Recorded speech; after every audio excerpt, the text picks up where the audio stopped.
ആദ്യമായി ഉണ്ടായിരുന്നത് justice DY ചന്ദ്രചൂഡാണ്.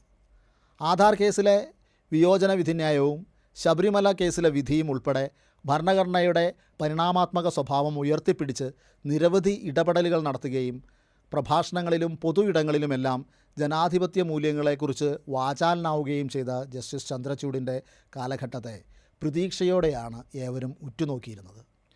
Collegium പ്രവർത്തനത്തിൻ്റെ സുതാര്യത സംബന്ധിച്ച ചില ഇടപെടലുകളൊക്കെ ആദ്യഘട്ടത്തിലുണ്ടായിരുന്നു. ഏറെ പ്രതീക്ഷയും നൽകിയിരുന്നു.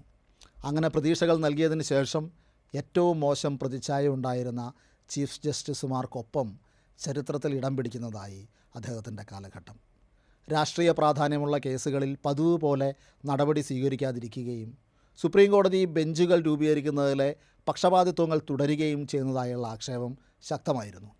ബാബറി മസ്ജിദ് കേസിലെ വിധി ദൈവപ്രേരിതമാണെന്ന പ്രസ്താവനയും തൻ്റെ വസതിയിൽ പൂജ ചെയ്യുന്നതിന് പ്രധാനമന്ത്രിയെ എത്തിച്ചതും വിരമിച്ചതിന് ശേഷം നൽകിയ ഒരു അഭിമുഖത്തിൽ സുപ്രീം കോടതി വിധിയിലെ കണ്ടെത്തലുകൾക്ക് പോലും വിരുദ്ധമായി അയോധ്യയിൽ ക്ഷേത്രം തകർത്തതാണ് ആദ്യ പാപമെന്ന് പറയുകയും ചീഫ് ജസ്റ്റിസിൻ്റെ ഔദ്യോഗിക വസതി സമയത്തൊഴിഞ്ഞു കൊടുക്കാതിരിക്കുകയും ഒക്കെ ചെയ്തു. അദ്ദേഹം പ്രസംഗത്തിലല്ല പ്രവൃത്തിയിലാണ് കാര്യമെന്ന് അദ്ദേഹത്തിൻ്റെ കാലഘട്ടം നമ്മളെ ഓർമ്മപ്പെടുത്തുന്നു.